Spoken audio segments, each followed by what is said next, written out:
Hello, good morning, good afternoon, and good evening. Welcome to this thought-provoking webinar titled How Bibliometrics and University Ranking the World Unreliable Science. We are delighted to have participants from virtually every part of the world attending this webinar. We have students, researchers, institution representatives, research integrity and ethics experts, funders, government officials, evaluators, regulators, journal editors, and research integrity and bioethics consortia from Africa and beyond attending this webinar. My name is Chideze Godian Ike. I am the head of the Office of Research Integrity and Compliance and manager PANDORA-ISTH Virtual Research Clinic at the ERA Specialist Teaching Hospital, Edo State, Nigeria. I teach public health, research integrity, and bioethics at Abuja University, Ekpoma, Edo State, Nigeria. So please introduce yourself in the chat box, including your name, affiliation, and location.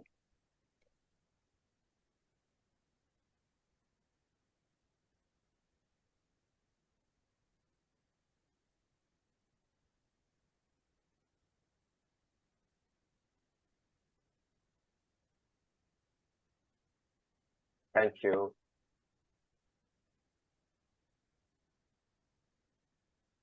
I see participants from virtual every part of the world registering and attending this webinar today. Thank you. From Nigeria, from Ghana, from Europe, from UK, from other continents. Thank you. Students, journal editors, university representatives. First, I have to apologize for starting behind time. Moderating this webinar with me today is Dr. Natalie Evans. I'll be introducing her shortly. Dr. Francis Crowley, one of the founding members of the Ethics and Research Integrity Policy and Responsible Research Assessment for Data and Artificial Intelligence, ERIP Working Group, which is part of the Coalition for Advancing Research Assessment, COARA. He will say a few words about the topic and COARA. Our speaker today will be no other person than Ivan Oransky. I will briefly introduce them. So I'll start with Natalie Evans, my co-moderator. Natalie Evans is a social scientist with a public health and anthropology background and a long-term interest in ethics. She is an assistant professor at the Department of Ethics, Law, and Humanities at the Amsterdam University Medical Centers, where she leads the Research Integrity Program. Recently, as co-founder of the Embassy of Good Science and scientific coordinator of the Virtue Train the Trainer Program for Research Integrity, Natalie has been involved in creating tools to support researchers in their day-to-day practices. Natalie's interests include practice-informed research and multi-stakeholder dialogue on research integrity and ethics. Could you please say hello to everyone, Natalie? Hello, good afternoon for me, everybody, and I'm very happy to be here to moderate the questions and answers. Thank you, Natalie. So, Francis Crowley is the chairman of CODATA International Data Policy Committee and co-chair of the EOSC Future RDA Artificial Intelligence and Data Distinction Working Group. Francis is a philosopher specialized in ethics in new technologies, which focuses on research ethics, integrity, and methodology, as well as in data, AI ethics, and law.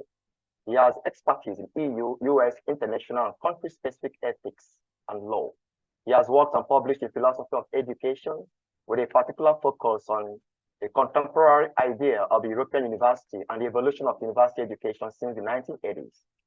He was director of the bachelor's, master's, and doctoral programs in philosophy at the KU Leuven, where he also taught research ethics and research integrity as part of courses for BA, MA, and doctoral students.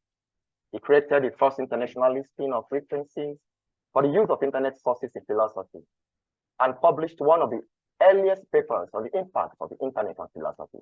He has run faculty seminars in Belgian universities on evolving teaching and evaluation methodologies.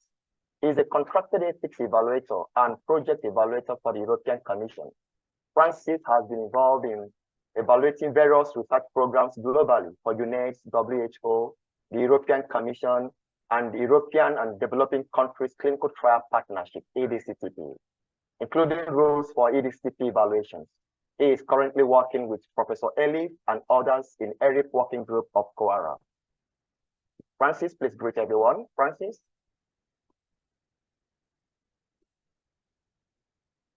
Could you unmute your microphone, Francis?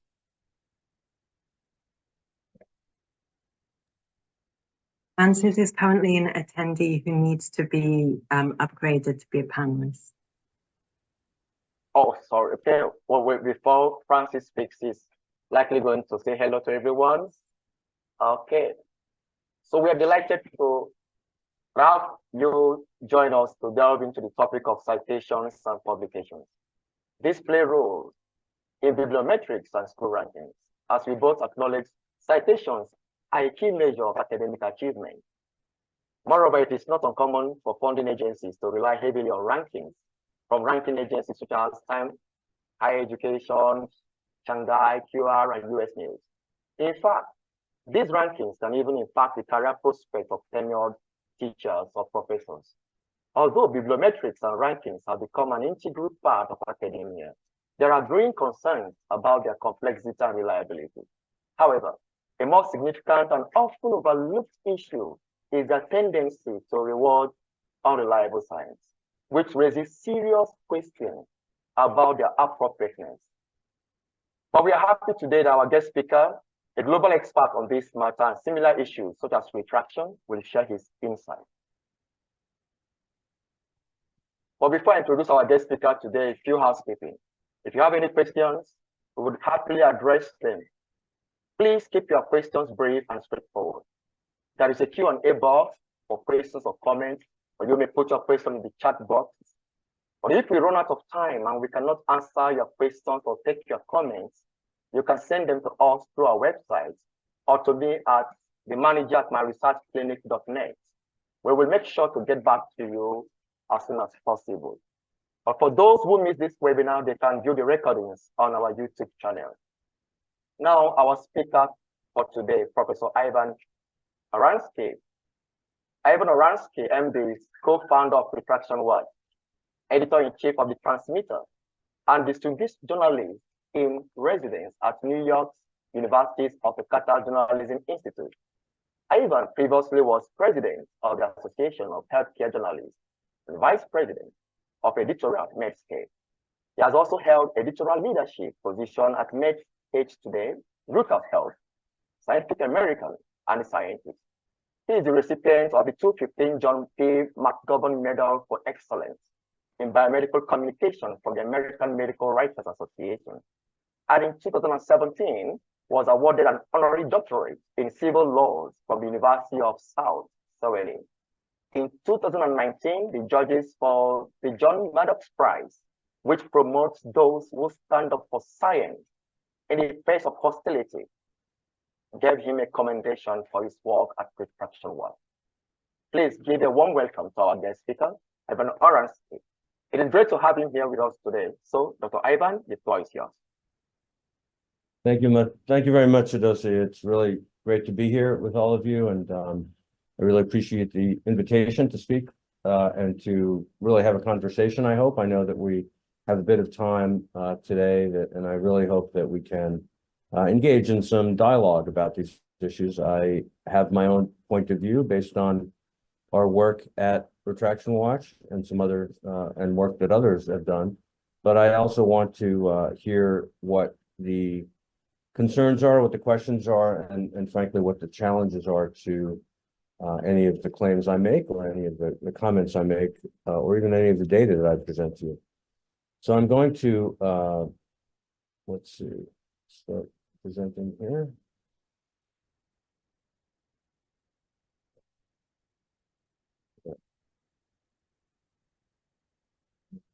So hopefully,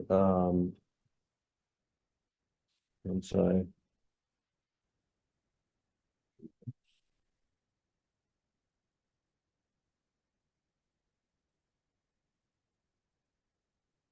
So as the title suggests, and as the title, of course, of the webinar suggests, I'm going to talk about bibliometrics and school rankings.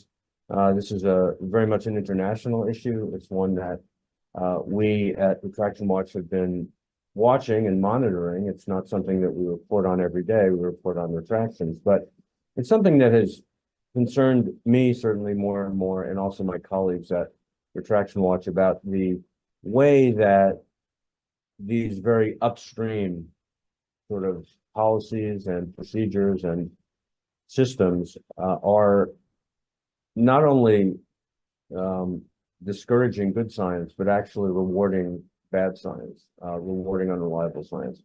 And I would like to also not just point out the problem, but suggest some ways forward, because I think that is the most useful thing to do. But first, I will point out what the issues are. I'm just going to say in advance that since we're already at 25 past the hour, there are a fair number of slides here, but a lot of them are not repeats, but they are sort of further examples of something that I may have already talked about in an earlier slide. So what I might do is, again, in the interest of time, in the interest of actually getting to a conversation and a dialogue, I will maybe either literally flip through those or just look at them show them to you very, very quickly. I'm happy to make my slides available, and I know that this is being recorded, so you'll at least have some view of those. So let me start by asking a sort of,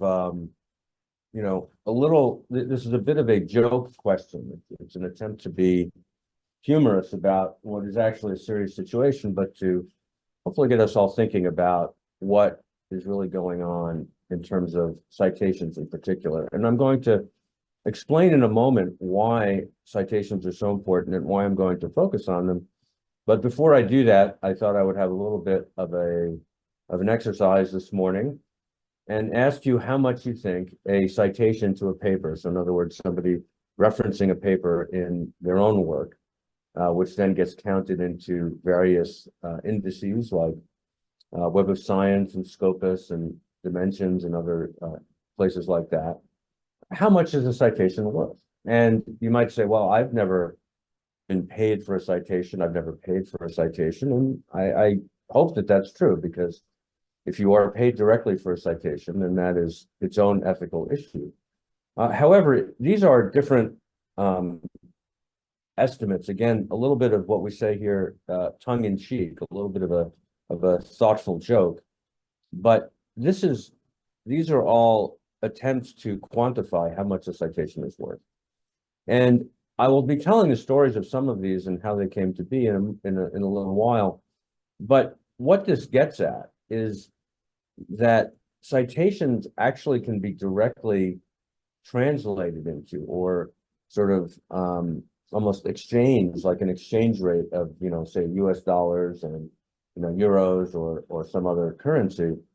They can be considered as having some financial value, because the more citations you accumulate, the more you might get paid in certain places. So for example, $3 is because there are some universities, and I'm going to talk about these later, that actually create positions for faculty members as a sort of tertiary, like a sort of an extra affiliation that then counts toward that university citation count and therefore to their rankings.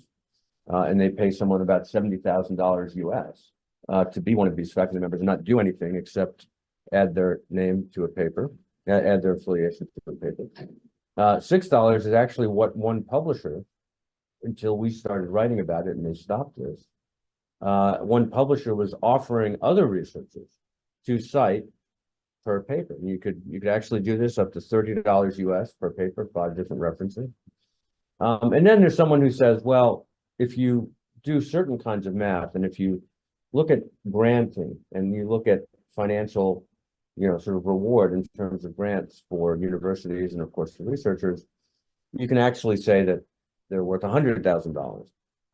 That's probably a bit extreme, but it's again a thought exercise to help you to think very directly about what citations can turn into. Now, why bother? Why think about this? Well, the reason is that when you look at all of the ranking systems, which I'm going to get to in a moment, all of them rely very heavily on citations. Now, these ranking systems are more or less popular or more or less well-regarded in different countries and different parts of the world. And they take place in different parts of the world. There are different agencies and groups that do these rankings.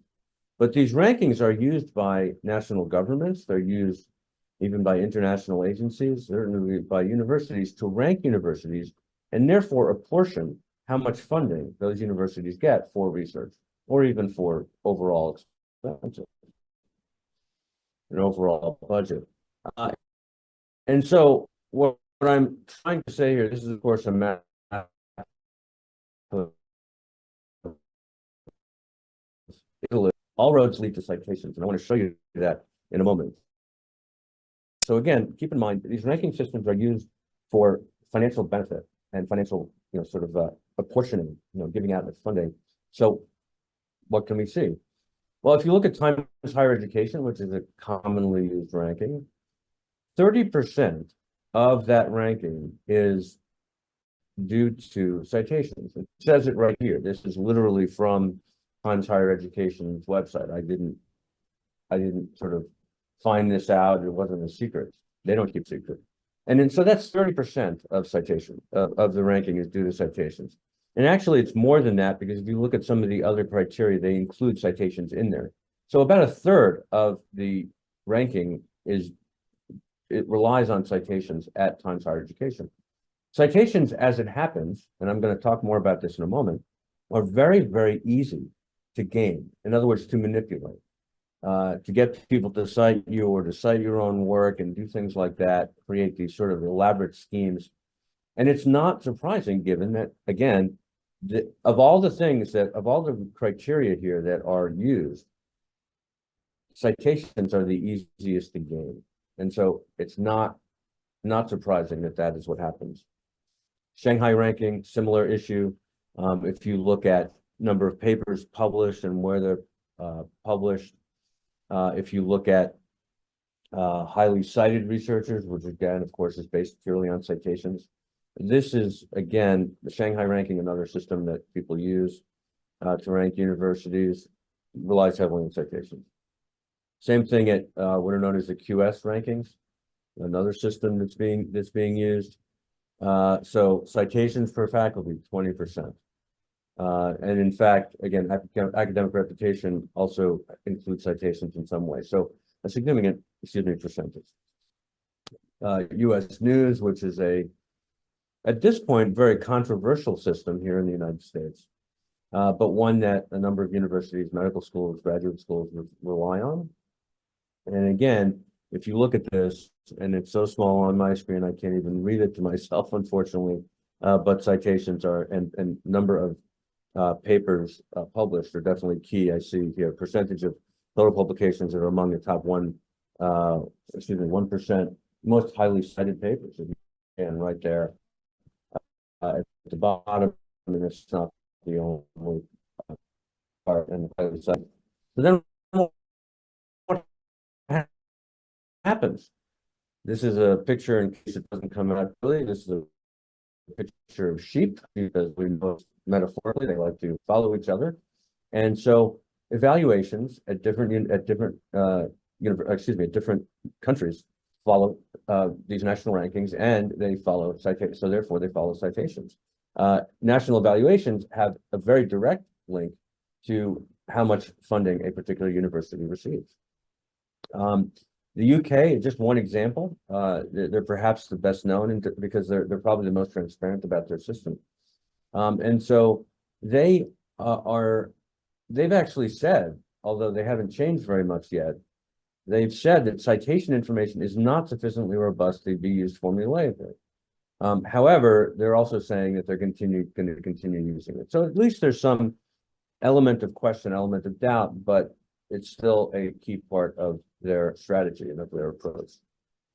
Again, just to choose another example from Indonesia. This actually isn't, and I may be looking at this as a negative. I think it's pretty clear that Indonesia's Minister of Research thinks that it's a positive thing to have researchers there competing for journals and publications. Why? Because again, they rank researchers, they also rank universities using again papers, and in order to get cited, you need to publish a paper. So that all follows very clearly. So all of this is related to citations, to papers being published, to what we refer to, of course, as publish or perish. And these incentives, they are not they don't come out of thin air. They are not created by individual tenure and promotion committees. They're not, or even by universities. They are at a much higher level. The incentives are to have highly cited papers, highly cited researchers. And now I'd like to take a look with you, now that I've hopefully demonstrated to you that this is the case, that these are the incentives and that people are they are being told very directly, this is what you should be doing. What I'd like to show you in the next little while is what some of the effects are. And they are, to me, very predictable effects. They are effects that I would expect. Perhaps that's not immediately obvious, but I think that certainly in retrospect, it's clear why some of these things are happening. So what happens, this is in India, and I'm trying to just give you a world tour, if you will, so that you see, and there'll be an example also, of course, from actually an African nation, from South Africa as well. But this is what happens in India, where there is a national list of journals based on, what can be, what you can publish in and get credit for, or even get paid for in the case of article processing charges for certain open access journals, which I'll talk about. So what's happening? Well, this UGC list has been actually infiltrated by some bad journals, some journals that are what's known as predatory, where they I don't like the term, but it means that the journals are not really doing what they say they are doing in terms of peer review and in terms of quality. And so then there are fights over what actually gets included. And there's a lot of incentive for journals that make a lot of money doing, publishing, to actually, get into these systems. There are national systems, there are actually international systems, excuse me, this is Claravit. I think a lot of you are familiar with Web of Science, and so that's considered by many countries or by many universities to be a reliable list. And they have to constantly look at journals that are citing their own work, that are encouraging researchers to cite their other work in that journal at a much higher rate than you would like. And they actually are removing those journals because of that behavior. And so, again, this is actually, in the short term, a good move. It's a good decision. On the other hand, it reflects a much larger problem and a much larger incentive structure problem. There are journals that actually are hijacked because they have been listed in a place like, in particular, Scopus, but other indices. And what happens is, let's say that you have a journal, you're a publisher of a journal, and usually it's a small journal, not one of the larger publishers. And you have to pay your domain registration, your URL, your website, and you forget, or the credit card expired, or something happened, something small like that. There are these publishers, these journal publishers, that will actually look out for that, buy the domain name, and pretend to be your journal. So your journal will be hijacked. And because your journal was listed in Scopus, researchers unknowingly, they have an incentive to publish in those journals. And so they will pay the article processing charge, and the journal is committing fraud, they're committing misconduct. And yet this is happening. You can check at Retraction Watch, which I co-founded 13 years ago. There's a free service where you can just go to our Retraction Watch hijack journal checker. There are about, I think, not quite 250 journals on there. Check them out. And we do that work with someone named Anna Abelkina, who's in Germany, who does terrific work looking at hijack journals and paper mills, which I'm going to talk about also. Her work is very much worth following. And so we partner with her. We're delighted to do that. Again, back to India, professors are actually paying to publish in these fake journals. And they are doing so because these journals are included on that UGC list, on the sort of the list that is okay to publish on, and you get credit for it. Now, they're paying to publish there because they get credit for these journals, for publishing papers in these journals. But in some places, in fact, a number of places, as you'll see in a moment, I will start here with South Africa. Researchers are actually paid to publish, so they get bonuses, and they happen around the world. But this is just an example from South Africa, and this is because countries know, universities and countries know that when their researchers publish more papers, they will be cited more often, and therefore higher in the rankings. It's literally paying, I think, I would say, to manipulate the system to get a higher ranking. And that's, I think, problematic. This is something we did actually a number of years ago for Science Magazine. We worked with them on this. These are places in the world where there are, where we could find anyway, cash bonuses for peer-reviewed papers. You'll see, actually, on the continent of Africa, only South Africa is where we can only find example in South Africa, which I think is actually a positive. I know there may be other schemes like this that I'm not aware of, but the largest sphere, the largest circle is clearly from China, where until 3 years ago, researchers were paid significant cash bonuses to publish in certain journals. They were actually paid a multiple of the impact factor of that journal, which could be quite substantial. You could easily double your salary if you publish 2 papers in a leading journal like Nature, or not even sort of that high an impact factor. But they're also in the US, you see Western Europe, Australia, et cetera, around the world. This is a very direct consequence and a very predictable consequence of citations being so important to the rankings, because countries and universities put their money, as we say, where their mouth is. So it's not surprising that China in particular has overtaken the United States. The United States has, over the decades, and this is not me cheering for the United States, it's me saying what has been a fact, again, because of these metrics, has published, it's just had the highest number of, and per capita sort of average number of papers published in certain journals and considered high ranking and all of those things. Again, because of these incentives, China has now overtaken the US in that, and that just shouldn't be surprising. And there's a story like this every 6 months or so about some different metric where China has overtaken the US, and that is sort of an obvious competition. There's economic concerns, much larger than science, but things we should be thinking about. Again, so there's cash for publishing papers. There's also cash just for citations, and maybe indirectly for publishing papers. I mentioned this case earlier, actually, with that example of $3 per citation. Being worth citations being worth $3. There was a Saudi university, Arabian university, that was paying researchers to be adjunct faculty, sort of honorary faculty, and not really teach any courses or do anything involving the university except add their affiliation to that university to papers.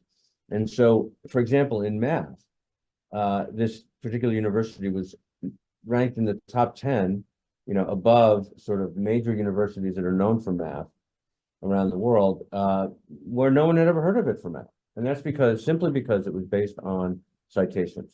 It was based on the sort of average number of citations, total number of citations. They continue to do this. This is a more recent example, actually, the same university is doing this. Eventually it ended. Excuse me. Actually, I'm not sure it ended. I know that the places that count citations and count affiliations actually stopped counting sort of distant affiliations, if you will, third affiliations. They would count 1 or 2, but not 3. So that eventually stopped, but it went on for about 10 years before anybody did anything about it. This is a researcher. He's a researcher in Spain who, what he does is he creates like PowerPoint presentations, kind of like this PowerPoint presentation that I'm using today. He cites himself in it. He uploads it to his university server, and Google Scholar actually picks that up and doesn't differentiate that from regular papers, sort of peer-reviewed papers. And so as a result, he has an incredibly high Google Scholar metric. I haven't mentioned Google Scholar before, but it's another example of, and it calculates H-index, which is based on citations. And so he's not doing anything illegal. I think it's a little strange, but it's not illegal. I'm not, the ethics of it depend on whether Google Scholar rankings really matter. Unfortunately, they do. But this is, again, something where someone has found a way to manipulate the system. In many ways, it gets worse than that. The word cartel is usually used for organized crime, companies that are somehow, they're colluding, or they're getting together to do something illegal, or at least problematic or monopolistic. This was an item from more than 10 years ago by Phil Davis at Scholarly Kitchen. Phil does a lot of work on these issues. And he actually found evidence of a cartel. In other words, researchers who had banded together and in ways that were difficult to detect because people were not citing like I was citing your work, but you weren't citing my work, so it didn't show up immediately, but you were citing someone else's work in the cartel, and you all sort of worked together that way. The fact that people are spending more time, or at least some time, involved in this sort of thing instead of the science is pretty disturbing. This is an item from a story. This is an item from a publication. I'm the editor-in-chief of the Transmitter now, but we used to be called Spectrum News, which is what we're about autism research, and people were inserting strange citations, references in papers. Publishers were not paying attention. Peer reviewers certainly weren't paying attention. Why was a study about autism cited by a paper on plant beauty? There's no reason. When you read the paper, it makes no sense. The reason was obviously that people were trying to increase their citation metrics. This is bad science. It almost doesn't matter what the paper says and whether it's of any quality. You have to therefore doubt whether any quality assurance is happening. And so this is my main sort of argument, if you will, is that garbage is being published in the literature every day. And the fact, now it may not be fraud, it may not be a fraudulent paper, the data may have been held up, but that makes me question everything that I read, because I don't know what kind of quality assurance has happened. Researchers are citing themselves. This is somewhat accounted for now by some of the systems and the indices, but not completely. And so this is a paper by someone named John Ioannidis, who some of you may know his work. He's quite well known in terms of sort of meta science and meta analysis, certainly, but also looking at scholarly issues like this. Here are people who cite themselves. I suppose that's okay, but that really shouldn't count in terms of any ranking system, and yet that's what they're doing. We reported on this case, and I actually, this was a $6 per citation case that I mentioned, where they were actually asking people to cite work in that journal. They stopped doing it after we published about it, which I suppose makes us feel better about it. But it's happening all the time. We can't possibly report on all these cases. So again, what does that do? It increases the impact factor of the journal, gets more researchers to be interested in that journal, et cetera. And yet, unfortunately, what's happened is that, and you've probably all had this experience if you've ever published, often you're asked to cite papers in the journal or by what turns out to be the reviewer. And in fact, in a survey, it became pretty clear that researchers who agree to do that actually get cited, get published more often. And guess what? We all, not me, but all of you, as those of you who are researchers, need to publish in order to, again, get tenure promotion. And so you do what is necessary to get published. And if that means including citations that you don't necessarily think are relevant, or maybe they're relevant, but it's not the ones you would have chosen, well, people do it. And because they know they will be more likely to be published. So what does all this end up meaning? One of the things that, and again, there are citation cartels. There are actually companies that have been set up to take advantage of all of this, frankly, desperation among researchers and among, journals and universities. These are paper mills. So paper mills, which have become more and more, I think people are becoming more and more aware of them. They're not new. They've been around at least a decade and probably much longer than that. but certainly lately because of the industrialization of the scientific publishing process and all of that, they've actually just become more prominent. These are just examples from Retraction Watch of stories about paper mills. And paper mills do a few different things. One is that you can actually go and buy a paper, so an entire paper from start to finish. You don't do any of the work on it. They put your name on it. They've probably stolen that paper from someone else that they've worked with before in some other capacity. So you just buy a paper. The reason paper mill is used is because the paper mill print papers, but obviously not scientific paper, just paper. And you can, therefore, and they will walk you through the whole process and get it published for you. You can also buy authorship. So what happens is you have a paper that is submitted and accepted. And then at the very last minute, as the author, you add another colleague who had nothing to do with the paper and probably is at another university somewhere else, but you add them. And the reason you add them is because you put that paper as about to be published paper, an accepted paper that had been through peer review onto a brokerage site, which is they're also run by peer reviewers. You said for 500, whatever your currency is, you can be an author on this paper. Please send me money. And then all of a sudden someone's an author. This has been responsible for many, many retractions in our database. The Retraction Watch database, which now is actually was acquired by Crossref. It's really available data. So I'll talk about it in a little while.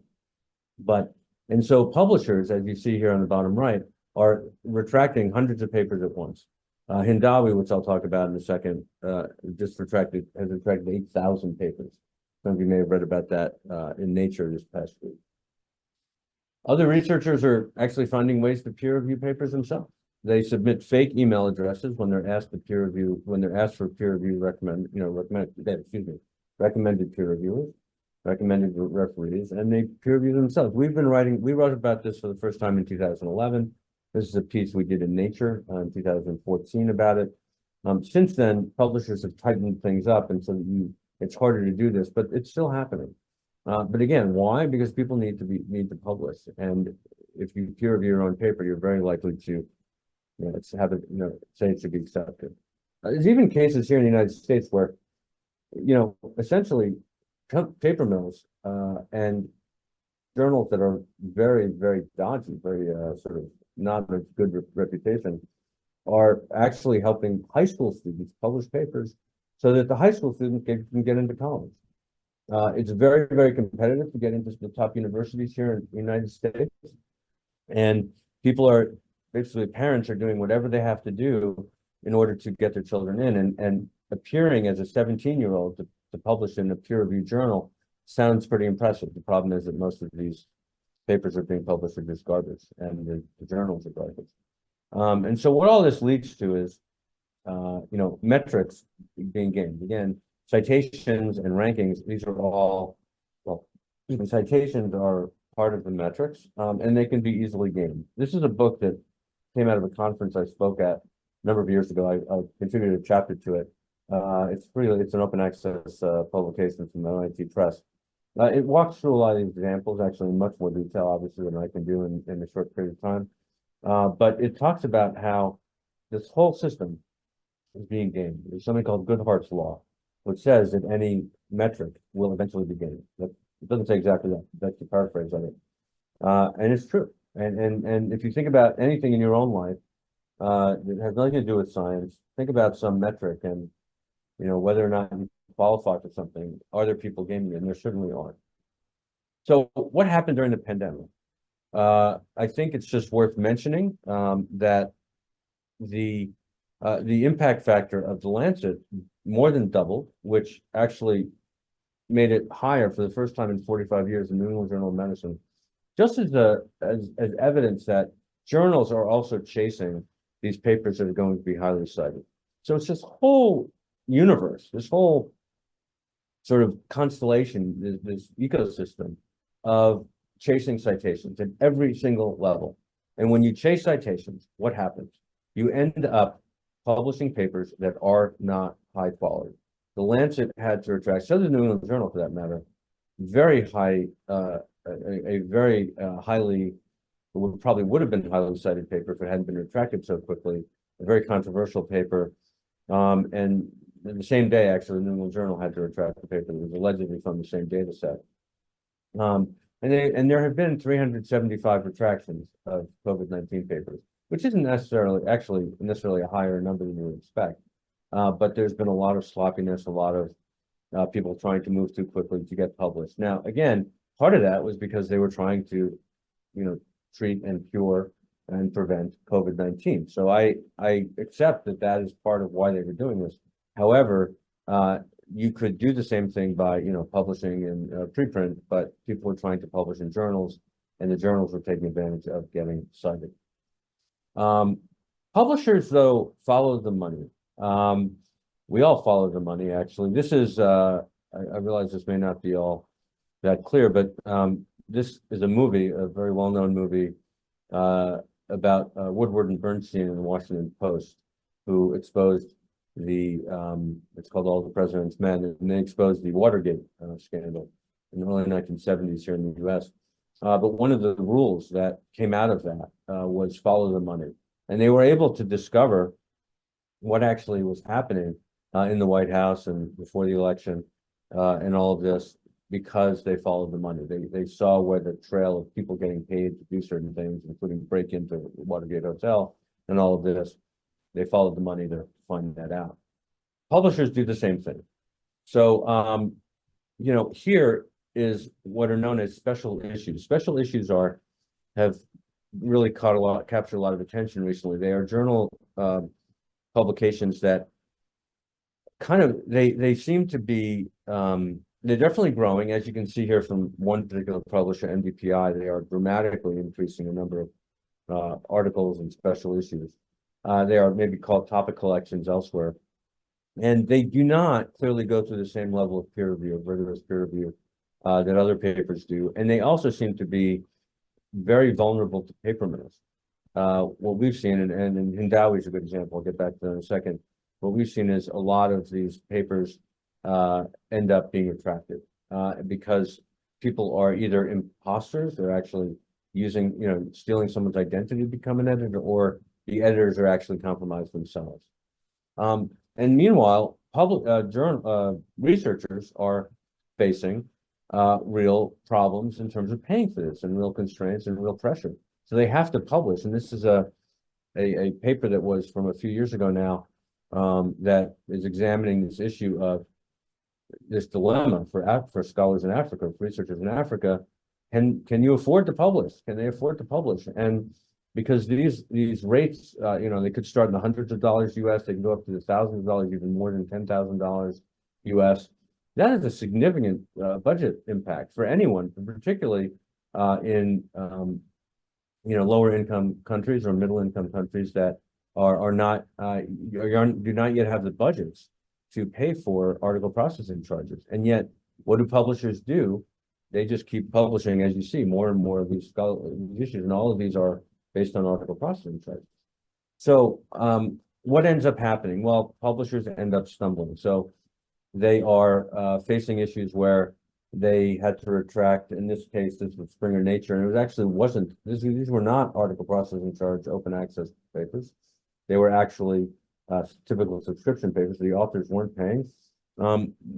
If you can explain to me what aerobics and dance training have to do with geology, or what atmospheric change and Latin dance performance have to do with one another, I would love to hear that. But these were nonsense papers. They were literally made up, maybe by AI. It's not clear, but clearly they should never have been published, and yet they were, because specialists was the problem. So this post is actually it's from a retraction was just yesterday. Hindawi was acquired by Wiley not quite 3 years ago now, the beginning of 2021. And since then, they've realized that many of their journals were overrun by paper mills. And so they've had to retract 8,000 papers just this year, 8,000 papers. That's more papers than have been retracted by all publishers in years previously. So again, all because authors need to publish, universities want their authors to publish. Hindawi had vulnerability, and that happened. Well, the publishers actually are now, in some respects, paying the price, although I don't know how long that'll last. They lost money, significant amounts of money because of this. They had to pause special issues, or they decided to. They're actually getting rid of the Hindawi name. That's going away because it has such a bad reputation there. They didn't say that directly, but that's my, I think, evidence-based interpretation. You know, why? Because 20 of them were delisted because of all these paper mills. And so, again, this is having a real effect. Citations driving, you know, just driving the need for publication, the need for citations, driving tons of garbage, real junk into the literature. And then what happens is papers get retracted. You may have seen this piece from Nature last week where they used our database, or the Retraction Watch database, which has 45,000 retractions in it. We haven't been able to keep up with all the Hindawi ones because we enter them all by hand for quality assurance reasons. They're getting entered, but in the meantime, they added those 5,000 from Hindawi we didn't have. So they got a corpus, a group of 50,000 retractions. They analyze them. This is the trend in retraction that a lot of people are now talking about. I'm doing interviews every day with different media around the world, which, you know, I'm very grateful for, but they're very interested in this. 10,000 retractions, a record number this year. And again, 8,000 of them because of the Hindawi situation. But retractions have been rising before that. People are finding issues. These are trends in biomedicine where they've clearly been rising again for many years. And this used our database. This was a paper that came out in a piece, an article that came out in The Economist in February, again, using our data, very well reported piece, far beyond our data. But at the same time, and I want to talk about retractions a little bit, and I look forward to maybe having an opportunity to talk more about retractions with this group and others in the future. But briefly, just to say a bit more, because I talked about the increase in retractions, that clearly isn't enough of the that isn't the number of retractions. It shouldn't just be 10,000 a year. It should probably be about 100,000 a year based on certain lines of evidence. This is just to give you a sense that publishers are not retracting papers. They are reluctant to do that. They take a lot of time, even when they do it. We know when papers are, in some cases, we know when authors or universities have requested retraction and how long it takes. This is an example where someone said, you know, please don't ask papers to be retracted. This means I will, you know, lose my job. I will not. It's happening. But these were fake papers, and the different issues with them were fake, and so they really need to be retracted. And so, what does the researcher do rather than say, "Well, I did something, and let's work through it"?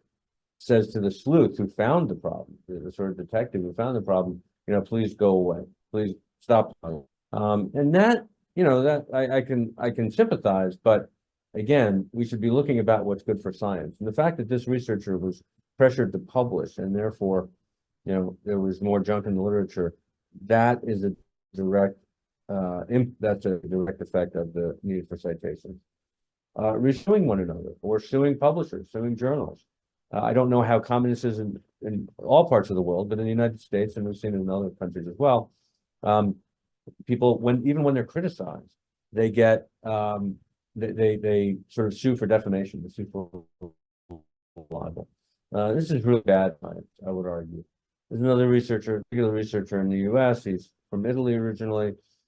He loves to. He never wins, and he ends, you know, which I guess is his problem. But again, but all it does is make people even less reluctant.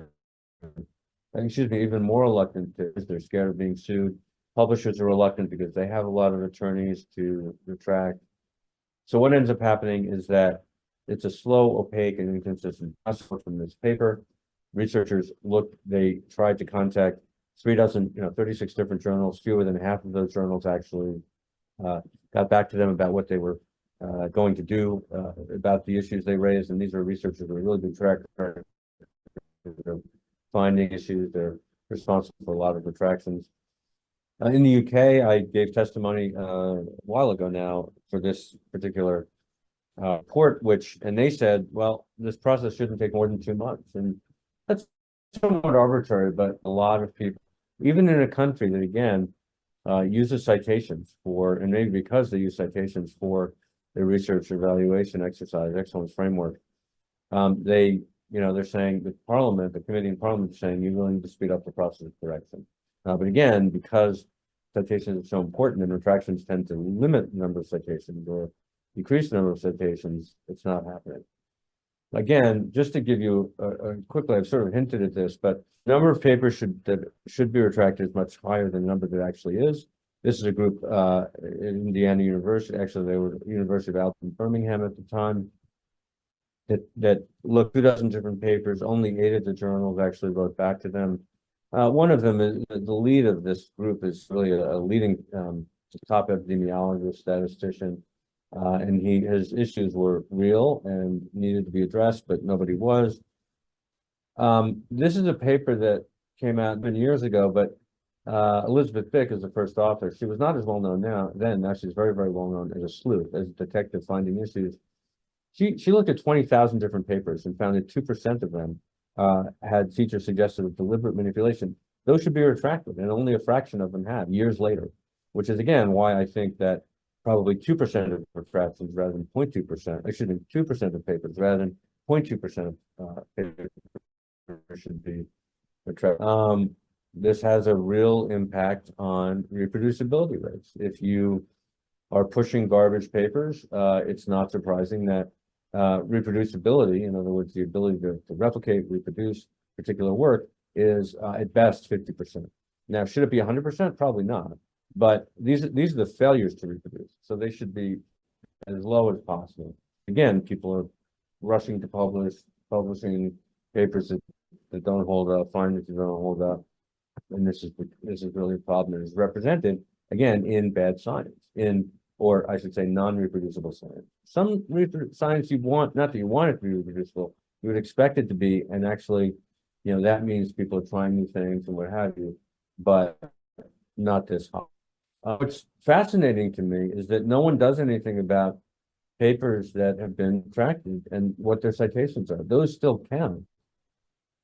Metrics. I mean, it's amazing to me that, these citations really shouldn't count, and yet they do. Percent of the time, more than 95% of the time, in fact, retracted papers continue to be cited as if they've never been retracted. And so these journals continue to collect citations, even though they don't necessarily lack factor anymore. It is still an impressive figure, and no one's paying any attention. Alison Obrightis is one of the authors of the paper. She's our researcher. You can now use our data to check whether you can use the retraction watch data. It's freely available through Crossref to check whether a paper has been retracted and whether you should be citing it. Again, I'm happy to say more about that in the discussion, or maybe at another time we can talk more about retractions. So again, the problem is that, and this is from 2014, so it's fairly old now, but still, people have become accustomed and used to this, and they basically said, well, this is we're not going to be able to change it. I'm more optimistic than that. I think there are, and I'm going to show you on the last 2 slides here, a couple of hopeful and optimistic. I promise to tell you some things that people could do about this, and I'm going to include some of those. But this is a paper that basically said, well, this is how we're going to continue, and in fact, we're going to expand it. No, that's different. Different in my point of view. But I figured I would share that with you. And again, going back to the REF in the UK, which continues to use citations, even if a little more indirectly, they themselves said that in an analysis that doing that did not actually increase productivity or create more productivity in terms of research excellence. So again, that's probably being kind, it's probably being generous, and I would argue again that this is actually creating more bad science, but certainly it's not creating good science. So what can you do about it? You can opt out. I believe we're going to have a discussion about what the risks are of that, and I welcome that, and I think we need to have a frank discussion about that. Are there other indicators, instead of using only bibliometrics or primarily bibliometrics, are there other indicators? Can you look at, whether or not people share data, whether or not they collaborate, whether or not their research adds not necessarily something practical or applied, but does it add to knowledge? Are there other ways to judge that? Replications, and which would never get published, nobody wants to publish them, are something that really add to knowledge and help us understand what's true and what isn't true, and getting closer to that sort of fact, truth. That that's going to be decided by a citation economy. What can we do about that? Well, we can look at other ways to measure things. And again, what are the impacts on society and knowledge? How can you look at those things? There are two movements, if you will, or two organizations, loosely speaking, organizations. DORA, which basically is a group that says, let's not rely on impact factor anymore. Leiden Manifesto, which does some similar, makes some similar suggestions, and you can look it up here. This was a paper, a piece in Nature a number of years ago, but these are similar. They have at least similar bases. They have some differences, but two that are worth looking at, and that I would encourage universities and certainly research integrity officers and managers to look at in terms of their own universities and seeing how we change what can be, what can be a better way to think about the impact of research than just these numbers that keep getting manipulated. This is, if you would like to follow up afterward, I know we're going to have a discussion now, but happy to hear from anyone. We're always interested in stories from around the world. We very much do not want to be, sort of reliant on where we are, which is mostly in the U.S. and also we have one person in Europe, but we want to be telling stories from around the world at Retraction Watch. So I'd really be happy to hear from anyone who's like that, or questions, or any conversation you want to have. Please do contact me. But that is my slide. Those are my slides, and I'm going to stop sharing now so that we can actually all see each other and have a conversation. Thank you so much, Ivan. Thank you for that thought-provoking talk, and I think you've really strengthened the commitment of everybody listening to change the assessment system for research and researchers. Now, before I go to the questions and answers, I would like to invite Francis Crawley from the Coalition of Advancing Research Assessment to just reflect on the work of PANDORA and also his new working group, Ethics and Research Integrity Policy in Responsible Research Assessment for Data and Artificial Intelligence. It's quite a mouthful, but because we have such an expert person with us, it'd be great if he could just reflect for 5 minutes on PANDORA and the work they're doing. Francis, I'll give you the floor. Thank you. Thank you very much, Natalie. And I want to first begin by thanking Dr. Chiodesi for giving me this opportunity to say hello to you. I'm sorry to barge in on your party. Ivan, that was an excellent presentation. That shows us so much that we could talk about for hours. I will share my screen very briefly because I think I will do it more quickly and efficiently for everyone so we can get to the discussion we need to here, which is not about this, but what about Ivan just presented for us here. However, so we put together this working group here on ethics and research integrity policy in responsible research assessment for data and artificial intelligence. So this is a working group that is in principle accepted by PANDORA, which is the Coalition for the Advancement of Research Assessment. This has come out of much of the work. This is derived from much of the work that Ivan and others have been doing to look at how we value, I would say, and this is the word that I keep thinking about as Ivan was speaking, how do we value research, and then within that context, how do we measure research there? So I will only say that we will have 3 focal points within our working group. This is what we've discussing and still working out for us, but a detection of AI-generated fake data or writing. This raises concerns, and we need to look at this. So that's why part of ERIPS is really focused on research ethics and research integrity, which I think also Ivan's talk was talking about. And then we have to look at the question is, how do we assess or how do we evaluate data and AI research? Because this is not a traditional area of publication. So we have questions about publications of data, publications of AI algorithms and things like that, publications of software. We're familiar with this topic is coming up. But also how do we evaluate and appreciate, let's say, a data curator's role in research, or somebody who's doing data collection in research or data analysis in research. So how do we evaluate that? The third one is the most difficult one, but it's one that Quora has really, it seems, wants us really to focus on as well, is the use of data in AI in research assessment. And that is, how do we use data? And in fact, Ivan has presented us with a lot of data. So how do we use that data, but also other forms of data? And how do we apply AI in order to do a better job with research assessment? Now, this will also be applied in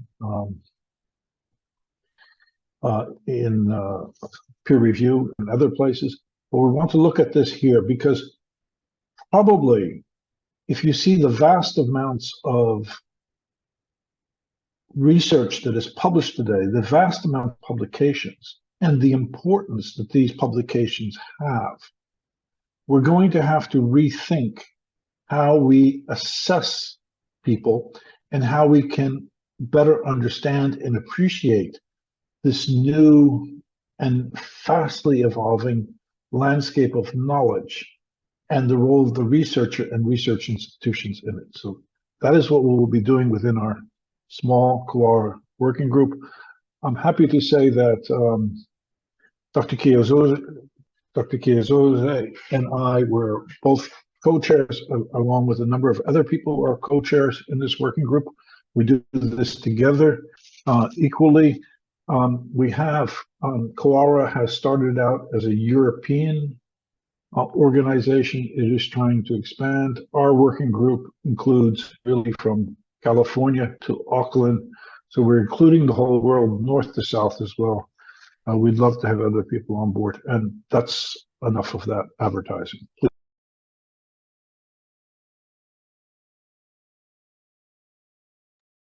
Thank you so much, Francis, and thank you for adding your thoughts to this really great discussion.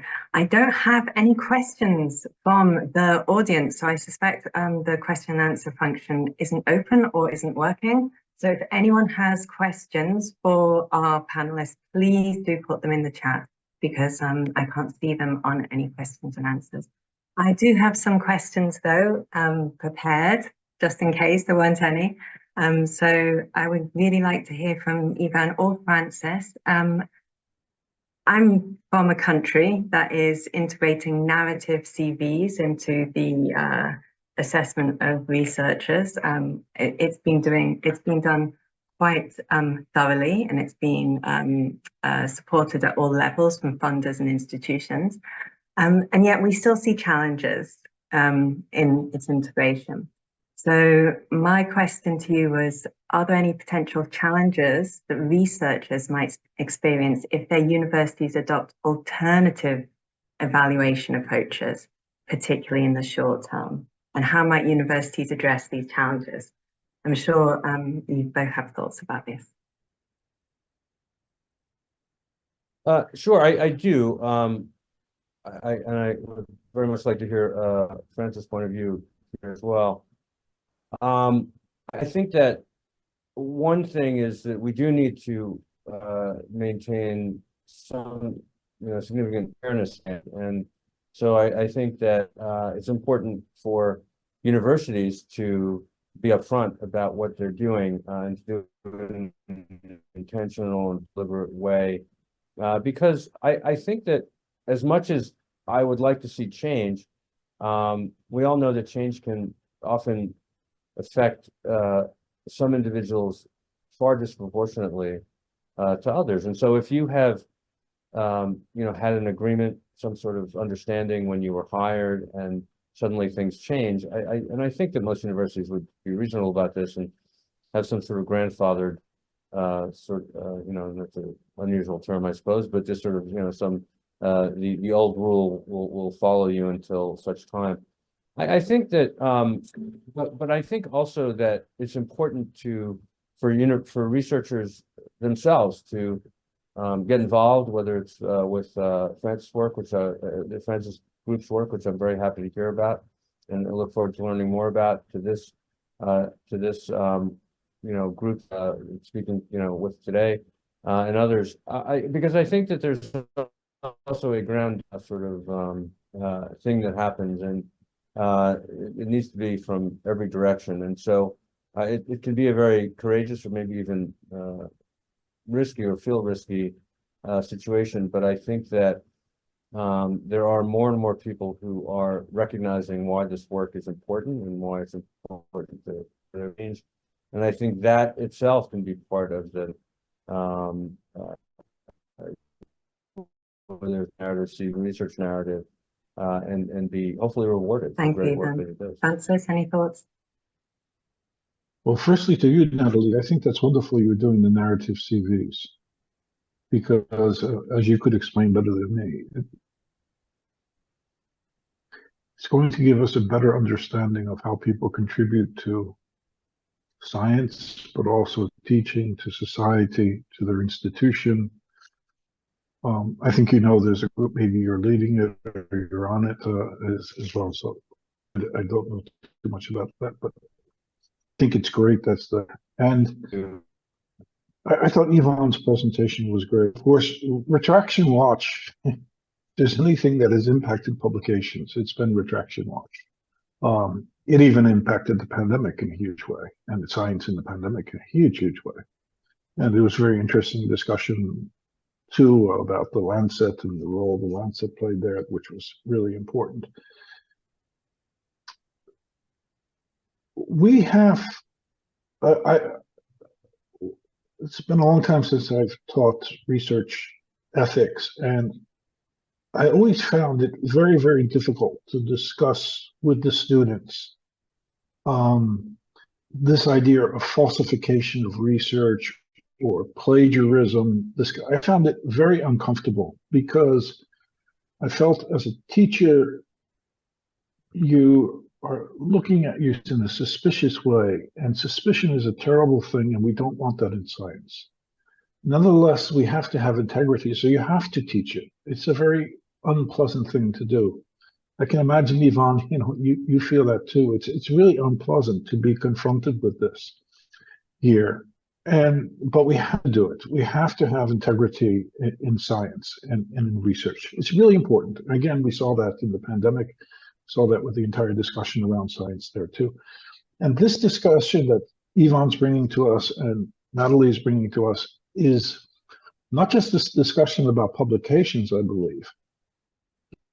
It's really a discussion about what is science, what is the role of science in society, and how do we value science? And then in that case, value scientists and scientific information, or our professors, our teachers, things like that. How do we value them? And the other part of this is, how do we manage our knowledge today in a digital world? This is a really huge problem, because we're coming to different forms of knowledge and different methodologies for extracting knowledge, for example. So we have to find new ways to manage this as well. It's a crucial discussion. It's a discussion that goes back to the founding of the European universities in 12th and 13th century. It asks us, what's the role of the university? What's the role of education? How do we teach? Thank you, Francis. We have some questions in the questions and answers. And I just want to check with you, Dozie. I think you want to finish sharply in 6 minutes. Is that correct? Yeah, that's correct. Yeah. Yeah. So I think it's nice if I just choose one question from the audience, and an anonymous attendee, but I think I know who it is, has asked about the differences regarding low middle income countries and high income countries and the influence of university rankings. I think that's a nice question for this setting. Does anyone want to just reflect on how these metrics have particularly influenced maybe inequalities between North and South? Yeah, I think, well, it's a great question, and I think it's important to look at inter and intra sort of inequalities, but also just, you know, sort of behavior and incentives. I think that what you overall what you saw was that what we've seen anyway, going back when a lot of these impact fact, for example, when impact factor was developed, which really was only the 1950s, right? You had at that time, historically, right, you had sort of already a great divide between lower and middle income countries and of course upper income countries, wealthy countries. And the impact factor sort of came out of well, a wealthy nation, this one, the United States. And so that was established. And so whenever you have rules that are, or even unofficial rules and sort of that are created by, if you will, the powerful wealthy, you're going to, you're essentially cementing that. Just enforcing that inequality, intentionally or not. Gene Garfield was, I knew him. He was a mentor of mine. I worked for the magazine he created. So I, horrified the impact happened to it, as certainly said and published. So, that sort of, I think we have to appreciate that that is where this all came from, because once you cement that, it's very hard to that. And just don't think that so much by that time, English was a fact. And I benefit from the language the only language I actually know. But I think that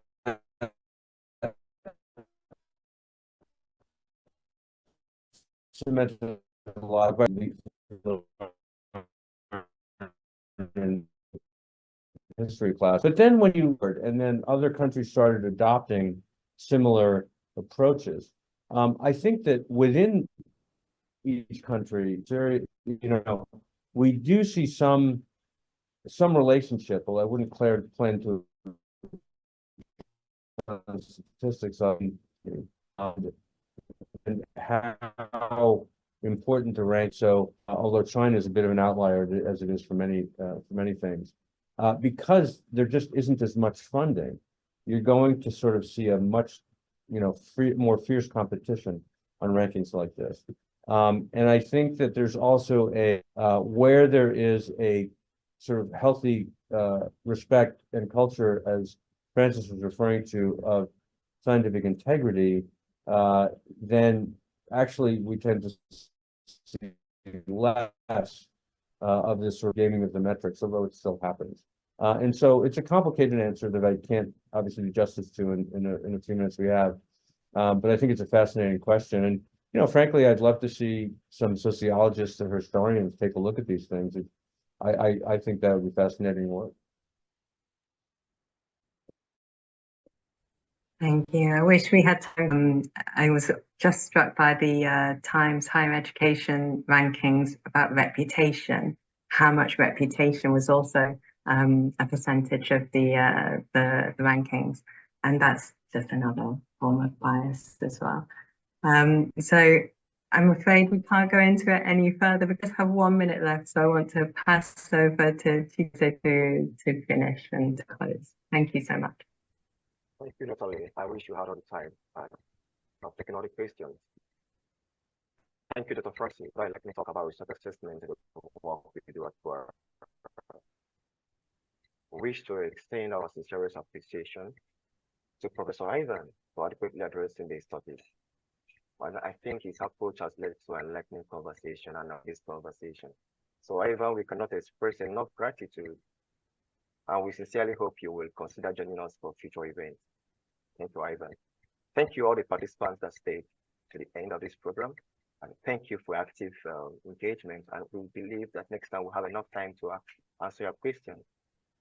I hope you have all gained valuable insights from this webinar. Please remember to join us next year for another lightning session with Professor Ivan. I'd like to express my gratitude to Dr. Francis Crowley, my RI mentor, and those who asked questions during the webinar. And so if you're not able to take your questions and we're not able to address them now, please send your questions or comments to my email as earlier posted.